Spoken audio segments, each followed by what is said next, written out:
Diyos, ang tunay na manilikha by Kyrie Ezra D. Gregorio. Salamat sa iyong likha, ikaw ay tunay na dakila.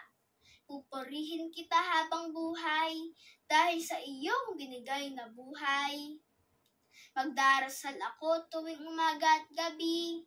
Salamat sa mga biyaya mo na kahit kailan di mapapawi. Ako ay pupunta sa iyong bahay-sambahan dahil ikaw ay marapat na pasalamatan. Kapag ako'y nanghihina, ikaw ang nagbibigay ng pag-asa. Kapag ako'y nakakaramdam ng kalungkutan, ikaw ang laging nandyan para ako'y damayan. Diyos, ang tunay na manilikha. Tunay nga, napakadakila.